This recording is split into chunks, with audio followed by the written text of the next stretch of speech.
Just because we enjoy the simplification of the very boosted organism, Maureen, and the cha-cha-cha running a simulation and then allowing you to build the intuition on it, Toga, Rome, and the deep, surprising intuitions like amphitheater and amping the music of and the rhythms to the fundamentally flawed, and then your conclusions about the fundamenta. Alice offhand in the Sumerian game theory evolved on. So the limits of this is the borderline between the grapefruit and the octal. And another way of saying it. And the idea is that we don't see the uncomfortable truth. We're very interested in seeing the wrong. And the idea is saying that we somehow, somewhere, we do something special that isn't completely genuine. We have some special hardboard spices in this way, and more generally, we organize the organisms that see the simple truth in the mind and the discrete and the discrepant. Tim,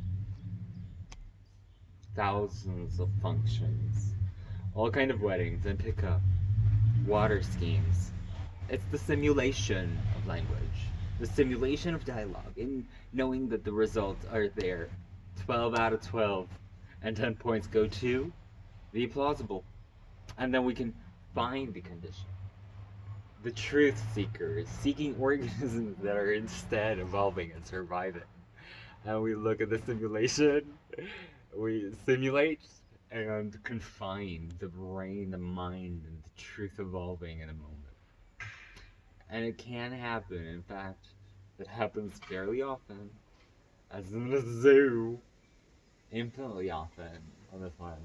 And the probabilities are 0, 1, precisely, conclusively on the spot. And I use a measuring tool to cut and probability measure tape and another region. Then if I draw a curve, inevitably it's gonna become a circle because the measure is precisely 0, not approximately precisely, and has infinite points. And that probability measure has the probability of 0, and it goes in circles. So that's what I mean by listening and mist.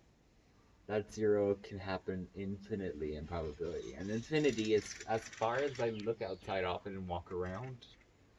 I look at people, and I never see the infinity of their mind. And that's my flaw. That's my trusting that the issue is going to be solved outside of me. And I notice it. It's infinitely small, infinitely big, an elephant, mosquito. And it sort of implies the competitive interface to reality. In a big debate in mathematics. We take this as a role number. Nicolas Cage, the said once in a movie, trusting work, and how you go with your intuition is mathematics. Just like a scientist, probably. Quanti. Newton. And Newtonian theories and quantum theories are not that deep. They're not all that deep. They're pretty funny.